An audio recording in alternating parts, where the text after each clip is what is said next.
Bismillahirrahmanirrahim.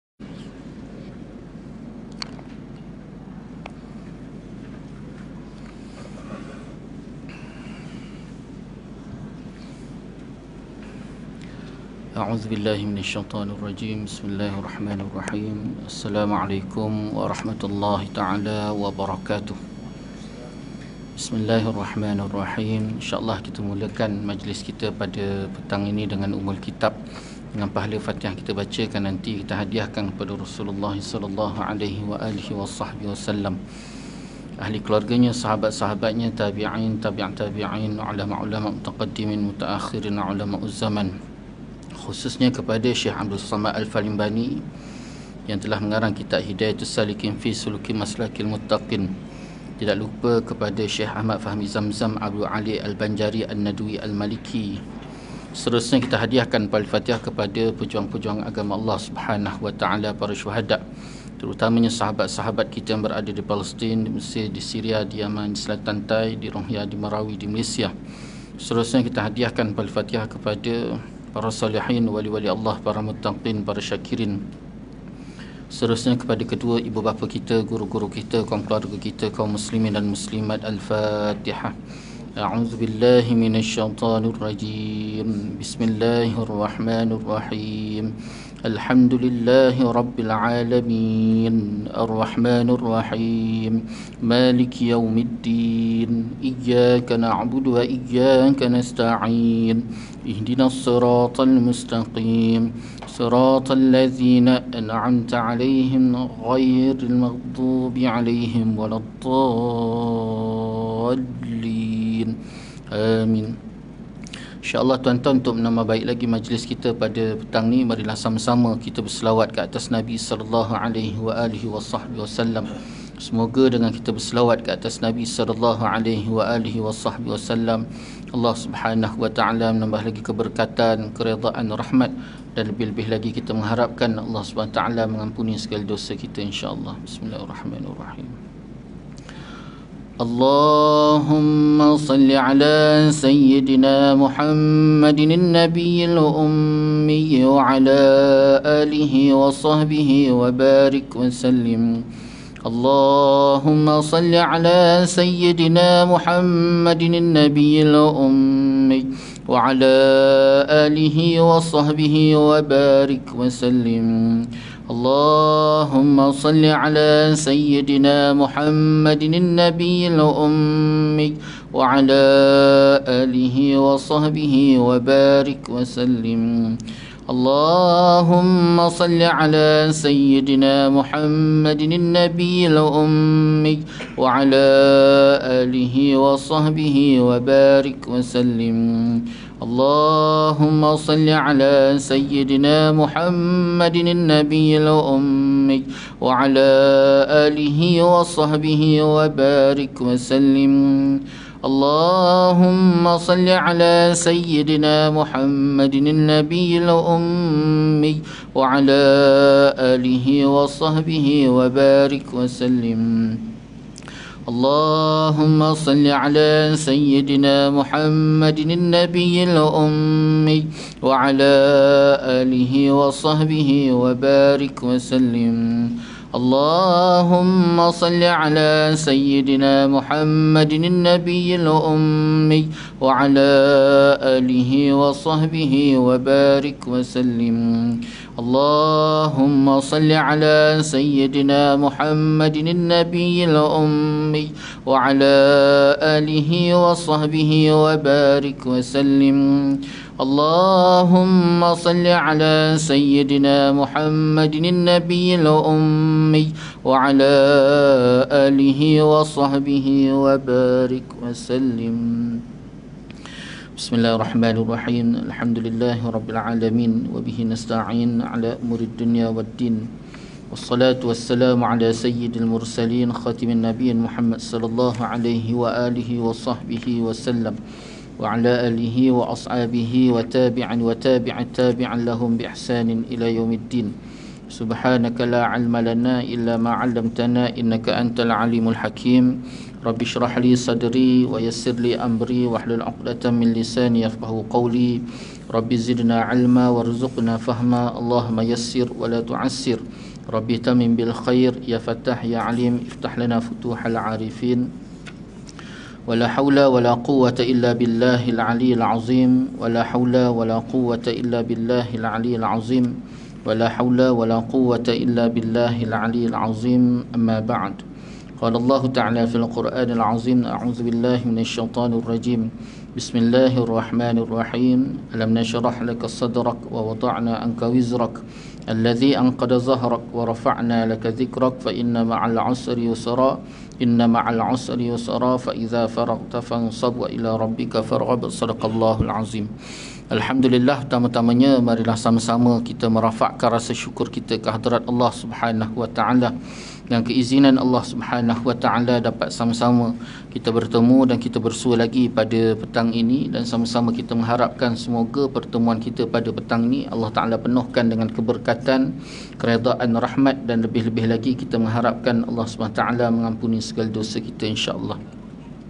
Dan insya-Allah pada petang ni kita akan sambung lagi pembacaan kitab Hidayatus Salikin fi Suluki Maslakil Muttaqin yang telah dikarang oleh Syekh Abdul Samad Al-Falimbani. Masih lagi perbincangan kita berkisar pada Al-Muqaddimatu fi Bayanil Ilmi Nafi'i wa Fadlihi. Ini suatu muqaddimah pada menyatakan ilmu yang memberi manfaat dan menyatakan kelebihan ilmu tersebut. Muka surat 9. Betul. Adapun fardu ain pada ilmu syarak. Betul Betul. Adapun fardu ain pada ilmu syarak, muka surat 8. Muka surat 8. Adapun fardu ain pada ilmu syarak itu. Qala al-musannifu rahimahullahu ta'ala wa nafa'ana wa iyyakum ajma'in.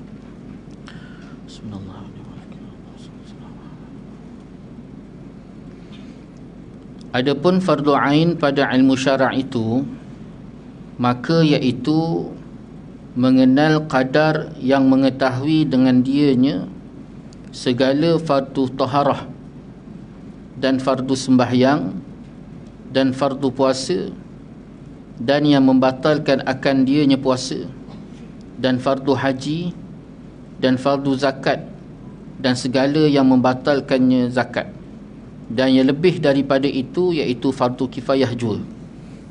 Dalam kita menuntut ilmu ni masih lagi perbincangan kita dalam menuntut ilmu. Jadi telah kita bahaskan pada pertemuan yang lepas, dalam menuntut ilmu ni ada beberapa hukum dan kategori. Ada kategori ilmu yang menjadi fardu ain. Apa maksud fardu ain?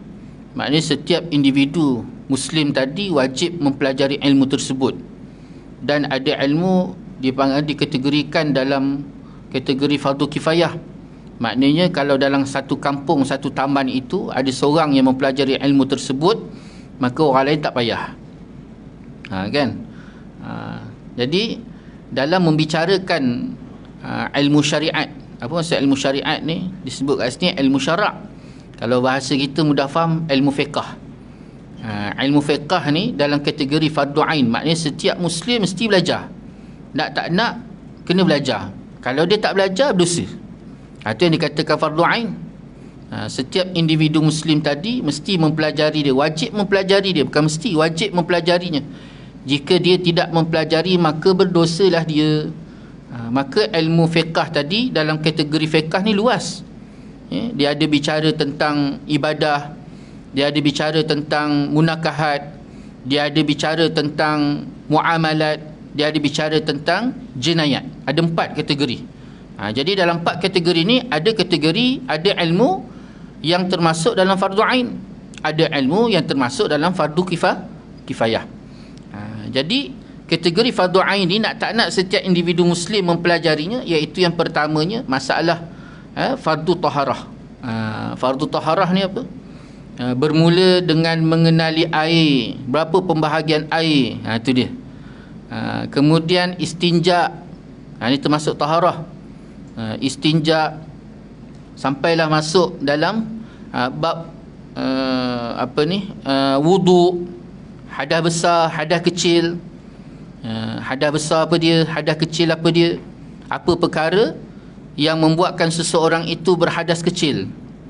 Apa perkara yang membuatkan seseorang itu dia berpakaian dengan hadas besar.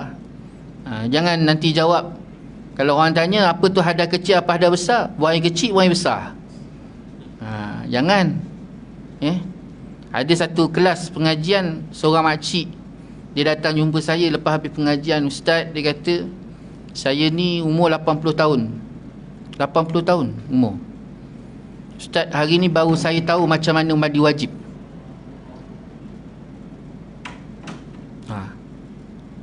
Hari ni baru saya tahu mandi wajib yang betul. Maksudnya selama ni dia tahu mandi wajib, tapi dia tak tahu cara mandi wajib yang sebenar. Jadi bila dia tak tahu mandi wajib yang sebenar, apa masalah? Ada masalah tak? Ada masalah tak? Masalah.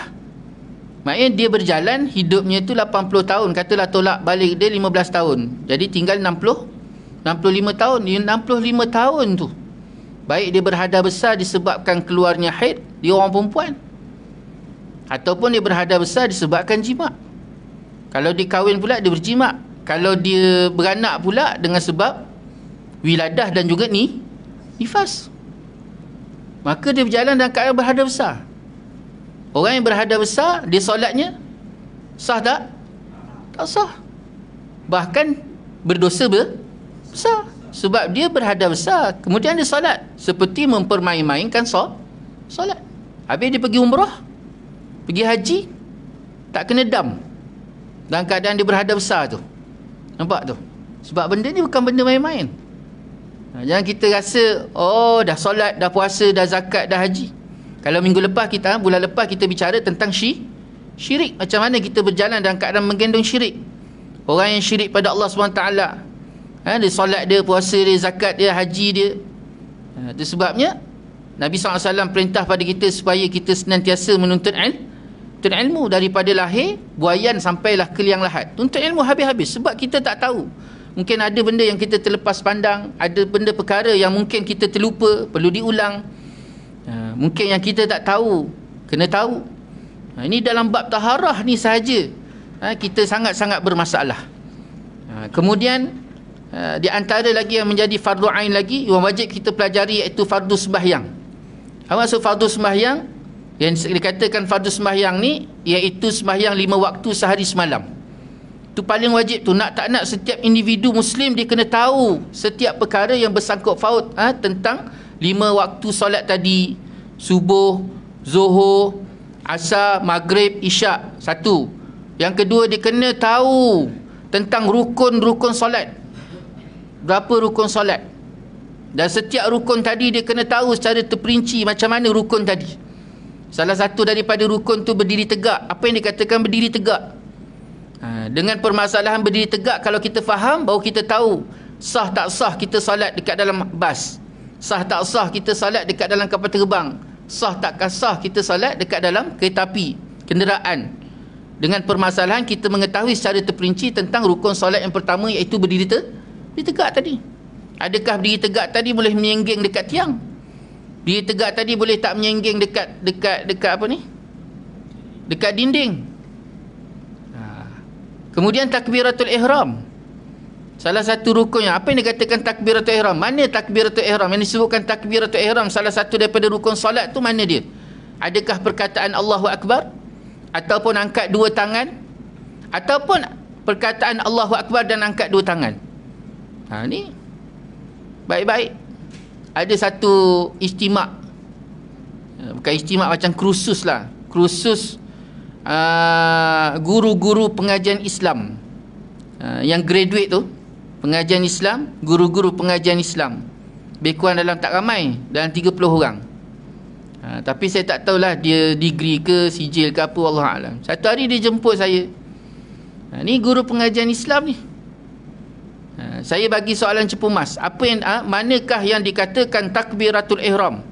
Cuba bayangkan muka selamba tanpa malu dia, yang dikatakan takbiratul ihram angkat tangan. Saya kata padahal masyarakat sesat. Guru pengajian Islam pun dah sesat, masyarakat awam lagi sesat. Cuba bayangkan. Ini benda bukan main-main. Itu sebabnya salah satu daripada syarat sah solat ialah mengetahui segala perkara yang berkaitan tentang solat. Itu sebabnya akhirnya hari ni, kalau kita bicara tentang yang lahiriah ni saja, Lahiriah ni saja. Belum cerita bab khusyuk, belum cerita bab ikhlas, belum cerita bab ujub, belum cerita bab takabur, bab perkara yang bersangkut paut dengan hati. Yang lahiriah ni saja. Kan? Solat kita tu seperti mencurah air di atas daun keladi. Sedangkan setiap kali solat, sepatut input selepas seorang itu solat, 3 perkara ulama sebut dia akan dapat. 3 perkara yang dia akan dapat. Bila dia salam je, Assalamualaikum warahmatullahi, Assalamualaikum warahmatullahi, maka 3 perkara dia akan dapat. Apa 3 perkara tersebut? Yang pertama sekali, semakin memperkukuhkan keimanan dan keyakinannya pada Allah. Apa maksud keyakinan tadi semakin kukuh? Iaitu tak akan timbul kerisauan dan keraguan dalam dirinya untuk meniti kehidupan seharian dia. Kenapa? Kerana dia yakin bahawa hidupnya itu ada kebergantungan dan keterikatan dengan Allah. Semakin kukuh. Yang kedua dia akan dapat, iaitu semakin khauf. Apa maksud khauf? Semakin takut dalam dirinya kepada Allah. Dia pergi kedai makan, dia nak ambil makanan, dia bukan ambil makanan tadi dengan selera dia. Dia ambil makanan tu Allah Ta'ala suka tak suka. Ni orang takut Allah. Bukannya pergi je Giant, masuk Giant, ambil banyak shopping hari ni, awal bulan kata, dengan kening-kening dia angkat. Sampai ujung bulan, tak penuh bakul, akhir bulan, jangkut kepala. Tak, awal bulan ke akhir bulan ke, ada duit ke tak ada duit, apa yang dia nak ambil tadi tu, dia akan ambil kira benda tu perlu tak perlu. Kerana Allah Ta'ala suruh ambil sesuatu perkara yang betul-betul perlu. Ni orang takut Allah. Ni orang takut Allah. Bukan hidupnya tu ikut seberasa. Kan seberasa kan, saya rasa hari ni saya nak makan ni, saya rasa hari ni saya nak tu, tak. Dia akan senantiasa, orang yang takut Allah ni, apa dia nak buat, dia akan tengok Allah Ta'ala suka tak suka, suka tak suka, suka tak suka, tak suka dia takkan buat, sebab dia takut. Yang ketiga dia akan dapat, iaitu semakin taqarrub. Taqarrub iaitu semakin hampir dirinya dengan Allah Subhanahu Wa Ta'ala. Hati tu dekat dengan Allah. Macam cerita P. Ramlee tu kan, dia tengok sup tu pun dia nampak apa? Cerita Madu 3 tu. Dia tengok sup tu je nampak apa? Kan? Ni hati tu dekat.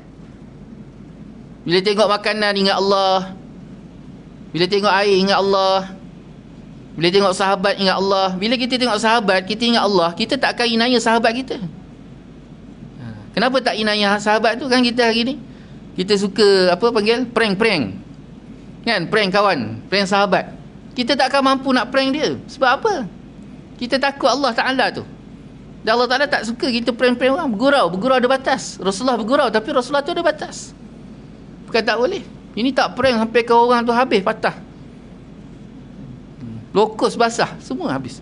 Prank takkan buat. Hatinya dekat dengan Allah, dia akan ingat Allah, dia tak akan buat orang. Ni orang yang hati dekat dengan Allah, taqarrub ila Allah. 3 benda ni ulama sebut, kalau 3 perkara ni selepas dia buat satu ketaatan, pengabdian, ibadah pada Allah, amalan soleh dia buat, 3 benda ni tak ada, maknanya benda yang dia buat tadi ada masalah. Baik masalah secara zahir ataupun masalah secara batin. Zahir apa masalah? Apa maksud dia? Ni dia ilmu yang sedang kita bincangkan ni. Kemungkinan kalau kata solat, dia tak tahu rukun solat. Kemungkinan dia tak tahu perkara-perkara yang bersangkut paut dengan solat. Solatnya tu hanya sekadar ikut.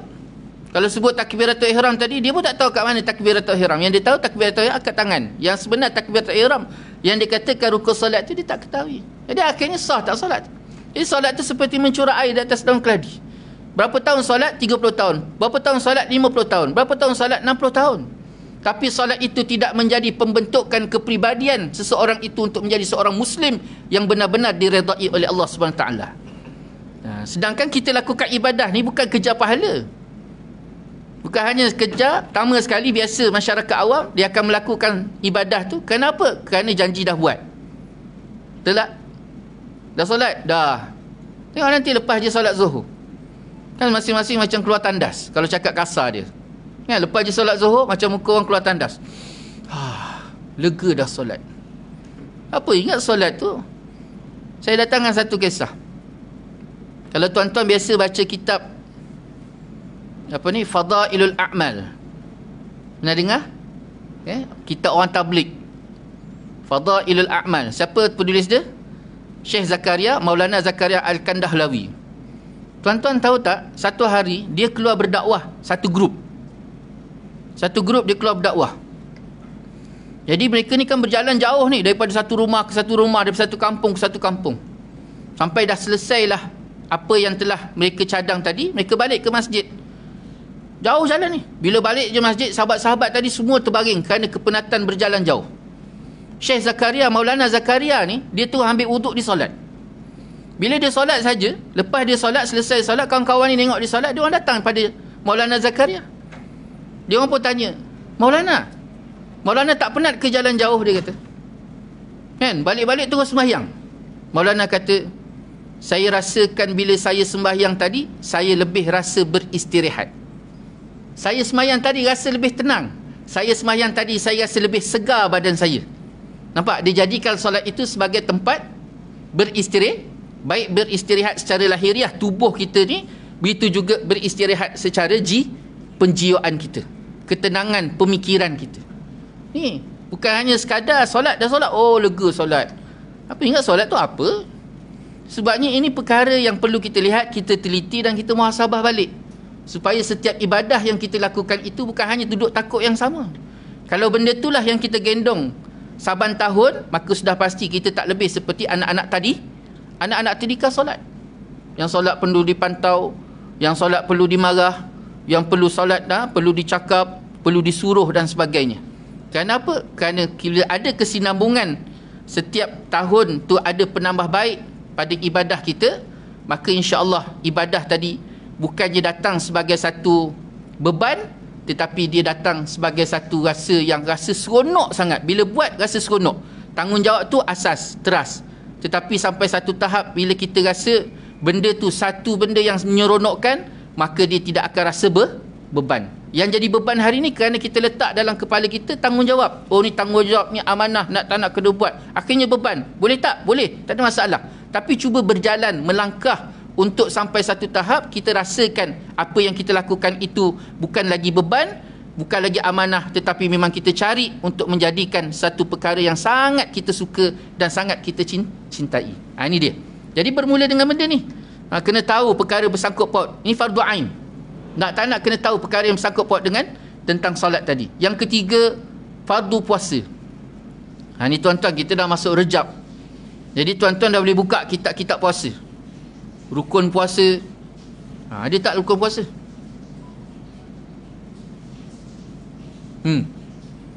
Dah 20 tahun puasa. Kan? Ada sebahagian kita 30 tahun puasa.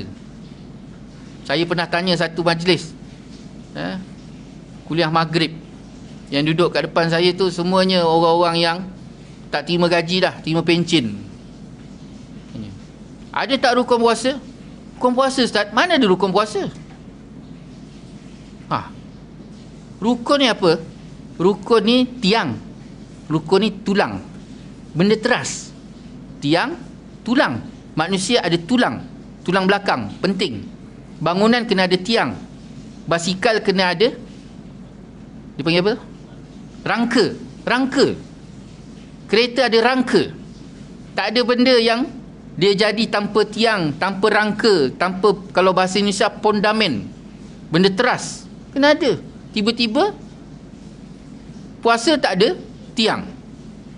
Baru dia terkejut. Cuba bayangkan tuan-tuan, kalau katalah mati dalam keadaan dia tak tahu puasa tu ada rukun. Apa jadi pada puasa dia sebelum-sebelum tu? Ini wajib. Itu sebabnya kita jangan rasa duduk zon selesa. Saya dah puasa, saya dah zakat, saya dah haji, saya dah solat. Oh, jangan. Itu sebabnya kita kena senantiasa belajar tuntut ilmu. Ada penambahbaikan, ada penambah pengetahuan kita, supaya amal ibadah tadi ada penambah baikan dalam pelaksanaan. Kemudian perkara-perkara yang membatalkan, sama ada membatalkan solat ataupun membatalkan puasa, kena tahu, itu wajib. Sama kerana takut-takut ada perkara yang kita lakukan bahawa Sehinggakan perkara tersebut membatalkan solat tanpa pengetahuan kita, membatalkan puasa tanpa pengetahuan kita. Bahkan bukan hanya sekadar membatalkan, mengurangkan. Membatalkan sembahyang, membatalkan puasa, bahkan sehingga kita perlu ambil tahu perkara-perkara yang mengurangkan pahala ataupun kebaikan ibadah solat dan juga mengurangkan pahala kebaikan ibadah puasa. Kena ambil kira. Itu yang Nabi SAW sebut. Banyak hadis-hadis Nabi berikan peringatan kepada kita. Nabi kata, jangan sampai kita ni puasa tu hanya sekadar lapar dan dahaga. Ni nak masuk bulan puasa ni. Jangan hanya sekadar puasa kita itu lapar dan dahaga. Bahkan ada satu hadis Nabi ketika Rasulullah SAW duduk atas mimbar nak turun ke bawah. Waktu Rasulullah nak turun daripada mimbar tu, tiba-tiba didatangi oleh Jibril AS. Lalu Jibril kata, wahai Muhammad, bila ku katakan perkara ini, maka kau angguk. Jibril ni, dia malaikat. Malaikat ni dia tak akan buat satu perkara kecuali perintah Allah. Maka waktu tu Jibril datang memang atas perintah Allah. Lalu ketika tu Rasulullah angguk. Bila Rasulullah angguk saja, ketika tu Jibril pun kata, apa 3 perkara tersebut? Pertamanya, iaitu bila seseorang itu berpuasa tetapi dia tidak mendapat keampunan Allah SWT, maka celakalah dia. Dia puasa, tapi selesai dia puasa tadi dia tak mendapat keampunan Allah, maka orang ni orang celaka. Cuba bayangkan kalau Allah Ta'ala mencelakakan. Cuba bayangkan tuan-tuan, hidup kita ni berpaksikan rajak harapan kepada rahmat Allah. Kalau Allah Ta'ala berpaling saja daripada kita, apa lagi nilai yang ada pada kita? Tak ada apa-apa dah tuan-tuan. Makan, minum, makan tu je. Makan, contoh makan. Makan tu tuan-tuan, kita beli makan. Siapa yang gerakkan kita beli makan? Allah. Kemudian sampailah kepada makan. Siapa yang menyuapkan makan? Kalau kita kata kita yang suap ni, tangan yang menggerak, siapa gerakkan? Kalau Allah Ta'ala tak gerakkan jari-jari kita untuk menyuap, boleh suap tak? 1. 2. Kemudian bila sampai kat dalam mulut, berapa ramai orang yang masuk makanan ke dalam mulut. Pertama nak suap, nak sampai ke dalam mulut. Berapa ramai orang yang tangan dia kuat, kukuh, tapi makanan tadi belum tentu sampai ke dalam mulut. Jatuh, tiba-tiba jatuh. Maknanya menyampaikan makanan tadi bukan tangan, tapi Allah. Bila masuk pula dalam mulut, berapa ramai orang yang tak ada gigi.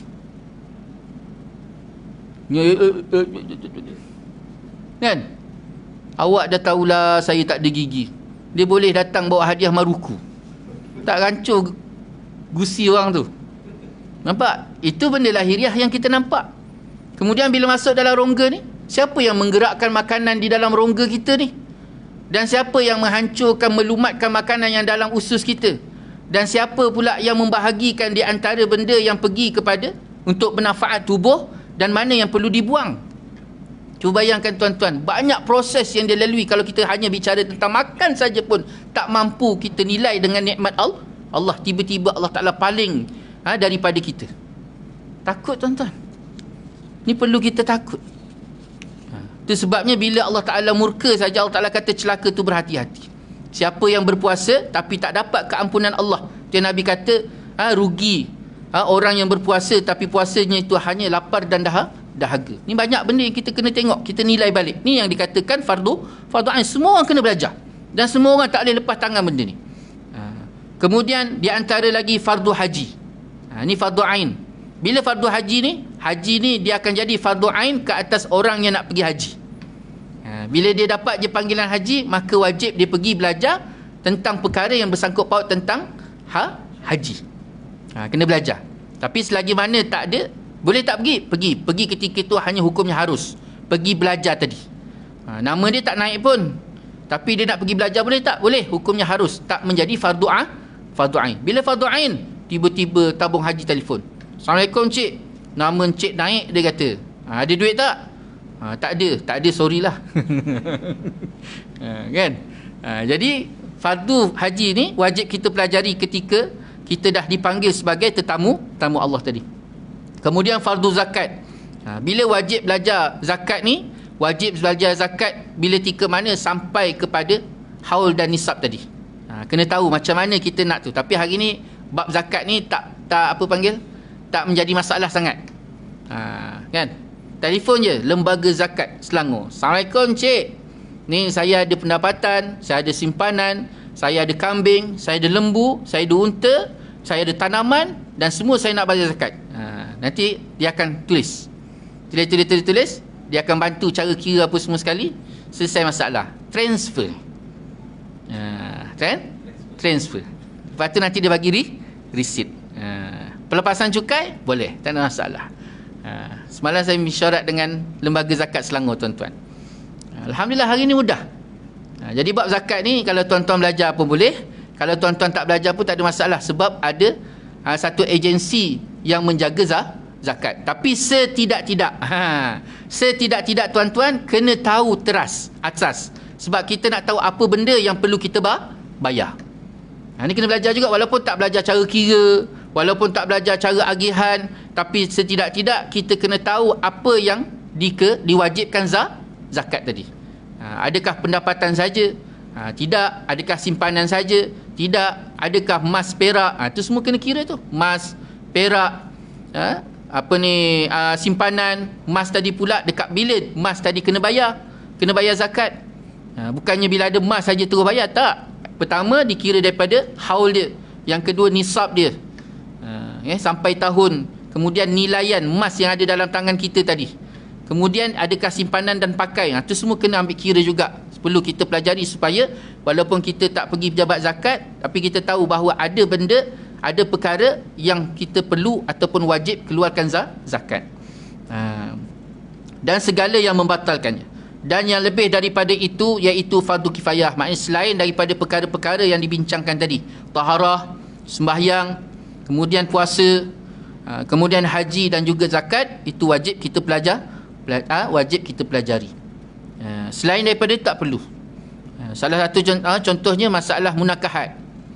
Munakahat ni waktu nak nikah, tu kena tahulah sikit rukun, berapa rukun nikah. Tu kena belajar. Tapi secara terperinci tak perlu. Talak, semua perkara-perkara yang bersangkut paut dengan munakahat.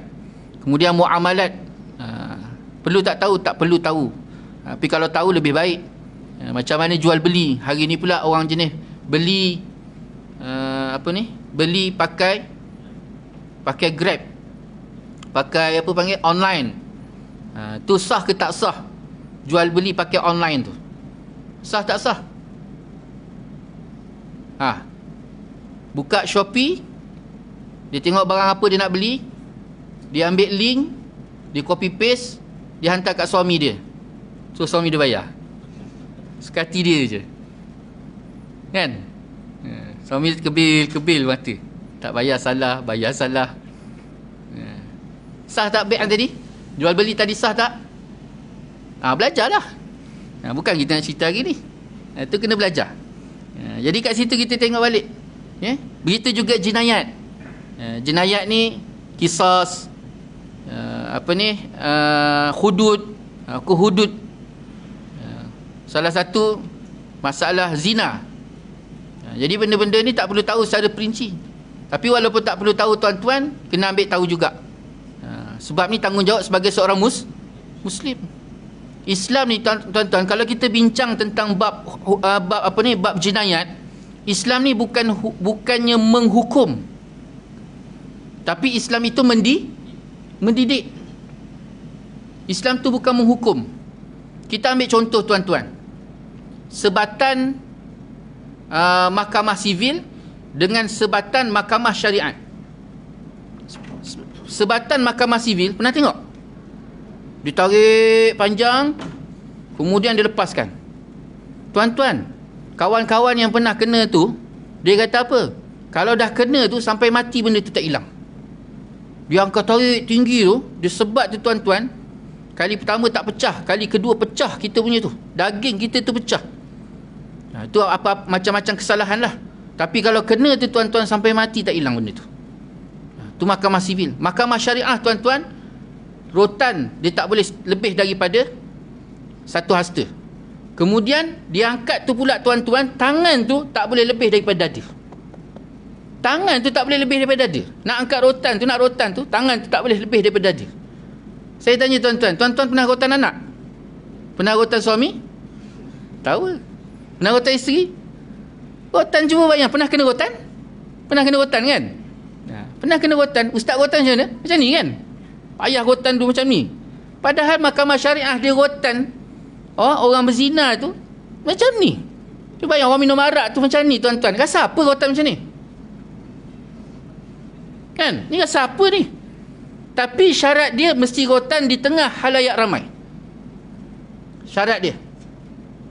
Jadi dia bukan menghukum tuan-tuan, tapi dia nak mendidik supaya kita ni rasa takut dan kita beriman pada Allah. Saya datang satu contoh.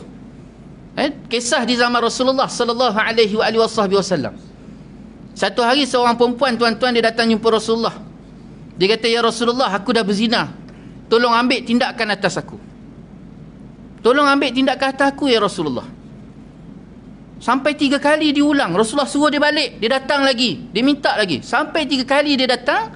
Rasulullah tanya pada dia, "Kau mengandung tak?" "Ya, aku mengandung." "Kalau macam tu, pergi bersalin dulu." Perempuan tadi pun bila kata mengandung saja, Rasulullah perintah pada dia supaya cari wali dia, waris dia. Jadi waris dia pun datang. Bila waris datang, Rasulullah perintah kepada waris dia, "Kau jagalah wanita ini sebagaimana kau menjaga wanita hamil yang lain." Nampak? Kita orang Melayu kita buat apa? Bila kita tahu anak, na'udzubillah lah, bila kita tahu je ada keluarga kita kan bapak tu dia pijak anak tu, dia henyak anak tu. Rasulullah tak ajar macam tu. Bukan kita galakkan zina, tapi macam mana Islam mengajar. Rasulullah perintah supaya bawa balik perempuan ni, jaga elok-elok sebagaimana kamu menjaga wanita hamil yang lain. Kemudian 9 bulan lepas bersalin, dia datang balik. Dia datang balik, "Ya Rasulullah, tolonglah ikap aku ya Rasulullah. Tolong ambil tindakan atas aku berzina." Lalu Rasulullah tanya lagi, "Kamu nyusukan anak tak?" "Nyusu." "Pergi nyusukan." Sampai putus susu. Perempuan tadi balik lagi, susukan anak. Sampai selesai 2 tahun. Baru dia datang balik kepada Rasulullah. Rasulullah tanya lagi, "Susu tak?" Dah putus Rasulullah. Barulah ketika itu Rasulullah rejam. Sebabkan dia dah berkahwin, kerana hukuman atas dia rejam sampai mati. Ditanam setengah, kemudian dibaling batu. Di mana? Di tengah-tengah laluan orang. Jadi dia baling sampailah dia mati. Lepas dia mati tuan-tuan, jenazah tadi Rasulullah perintah para sahabat supaya diselesaikan. Mandi, kapan, solat. Lalu ketika itu Rasulullah pertama sekali sampai ke solat, Sayyidina Umar datang. "Ya Rasulullah, kenapa kau masih lagi solat ke atas wanita berzina?" Ketika itulah Rasulullah kata apa? Rasulullah kata, "Sesungguhnya wanita yang berzina ini taubatnya jauh lebih baik daripada 40 ahli Madinah yang bertaubat pada Allah Subhanahu wa taala." Nampak bagaimana Rasulullah jaga? Sampai ke sudah tuan-tuan. Pertama Rasulullah jaga dia. Yang kedua, cuba bayangkan tuan-tuan, ada Rasulullah pergi cari dia. Ada Rasulullah pergi cari orang zina? Tak. Itu sebabnya bila datang pengakuan, satu pengakuan datang, maka pengakuan tadi diambil. Tapi kalau satu saksi datang membuat satu pengakuan bahawa orang tu berzina, pertama sekali hakim akan ambil tindakan atas orang yang saksi tadi ataupun yang buat laporan tadi. Kita hari ni tak, kita pergi buat report, lepas tu orang yang kena report tu mati, dia duduk situ. Yang mereport, yang buat fitnah tadi pergi macam tu je. Ni cara dunia. Cara Allah tidak. Orang yang buat report tu, orang tu pertama sekali akan diselidiki. Dia adil ke tak adil? Dia pakai mata dia, pandangan mata dia tu nampak tak nampak? Kalau katalah ketika tu dia pakai spek mata, maka automatik dia tu sendiri kena sebat 80 kali. Cuba bayang, belum lagi fitnah. Baik Islam ajar kita. Lepas tu kemudian sampai ke sudah Rasulullah SAW tak pernah tanya pun, tak ada satu riwayat pun, ataupun saya sendiri yang tak pernah jumpa satu riwayat pun yang menyatakan Rasulullah tanya, "Kamu berzina dengan lelaki mana? Kamu berzina dengan lelaki mana?" Tak ada, Rasulullah tak tanya. Kita hari ni kita korek habis-habis. Dah habis-habis semua sekali dibawa. Nampak cara sistem Islam tu cantik tak cantik? Dia bukan menghukum, tetapi dia nak mendidik dan mentarbiah untuk menjadi seorang Muslim yang bukan hanya sekadar melihat dunia, tetapi memikirkan keadaan hidup di akhirat Allah Subhanahu wa taala. Ini bagaimana Rasulullah SAW ajar pada kita. Itu bab jenayat tadi tu. Sebabnya kena belajar. Walaupun bukan fardu ain, cukup dengan sekadar fardu kifayah, tapi sedap belajar untuk pengetahuan kita bahawa Islam itu sangat cantik. Sangat cantik.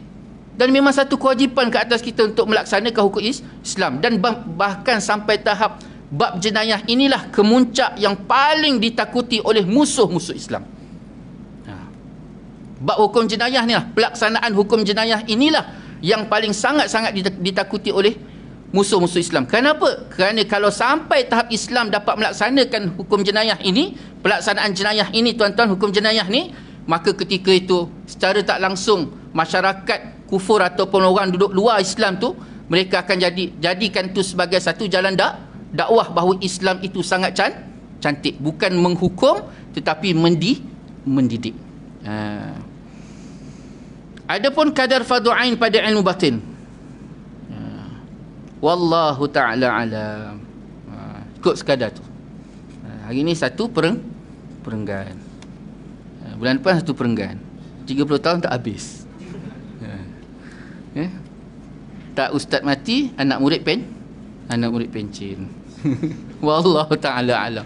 Jadi itulah sikit sebanyak yang dapat kita kongsi bersama pada petang ni. Banyak-banyak kita berdoa pada Allah SWT supaya Allah Ta'ala berikan kita kefahaman yang baik, diberikan kita kekuatan, kelapangan jalan untuk senantiasa kita duduk dalam ketaatan dan pengabdian pada Allah SWT.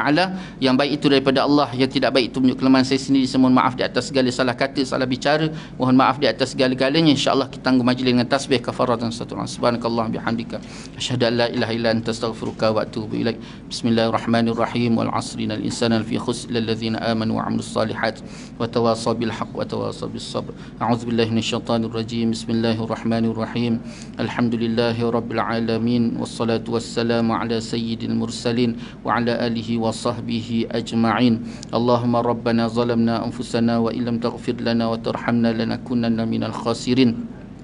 اللهم ربنا هب لنا من أزواجنا وذرياتنا قرة أعين واجعلنا للمتقين إماما ربنا لا تزغ قلوبنا بعد إذ هديتنا وهب لنا من لدنك رحمة إنك أنت الوهاب ربنا آتنا في الدنيا حسنة وفي الآخرة حسنة وقنا عذاب النار وصلى الله على سيدنا محمد وعلى آله وصحبه وبارك وسلم والحمد لله رب العالمين. تقبل الله منكم وبالله التوفيق الهداية. السلام عليكم ورحمة الله تعالى وبركاته.